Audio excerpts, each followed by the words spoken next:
Welcome back to Your Greatness Magnified, and this week we're going to be calling BS. Yes, you heard it. Normally I'm all about greatness, but I am just infuriated with something that we keep talking about, and that is intergenerational differences. So let's look at what we're doing in our workplaces that's fueling this BS of intergenerational differences. One, we're focusing on blame on the wrong place around the generations, when in actual fact there's probably root causes that we need to address. Instead of one group doesn't work hard and somebody else works too hard, perhaps we don't have work-life balance, perhaps that we don't have clear job roles and responsibilities. If we get those things right, then it doesn't matter what generation we're from.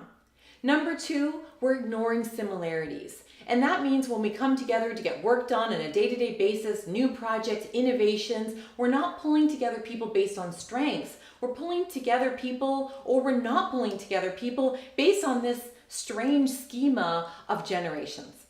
Number three, we're making excuses for legitimate issues. So if people feel that in fact we shouldn't be spending 60 hours a week working in our day-to-day work, then maybe we shouldn't be. Maybe we should be finding permanent solutions to make everybody's job more satisfied, more balanced, to reduce duplication, and to be able to improve the workplace. And hey, I'm not saying that there aren't differences. What I'm trying to say is it excuses legitimate issues that we could deal with and put a fix into long term if in fact we were trying to address what the real cause is. Instead, we should be making it about seeing the greatness in everyone. As you know, FROG stands for Forever Recognize Others' Greatness.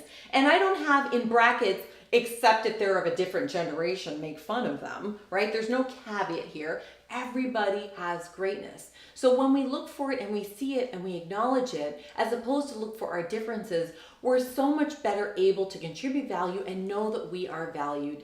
The second thing is we need to focus on what's working as opposed to where there are gaps and where there are miscommunications. Yeah, I mean, that's important to address. However, there are so many times throughout the day where we rock it and yet we don't focus on those things. We focus on the few times where it's not working well.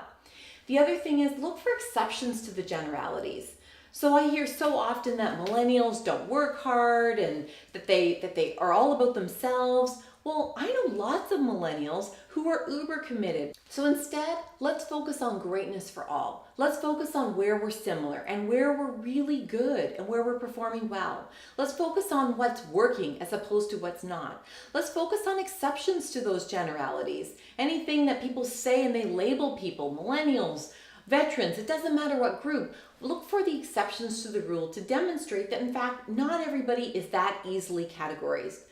And remember, it starts with the first step. And so if normally we're used to we're used to dividing, that we don't have similar social events, that we don't normally look for eye to eye, what's our first step towards bridging the gap between generations if our work environment has a very strong intergenerational divide? Because you know what? We wouldn't put up with it if it were about race, or gender, or religion, or any other way in which we have in the past categorized people as good or bad. So why on earth would we tolerate it with intergenerations? My name's Sarah McVanel. Be well and be great.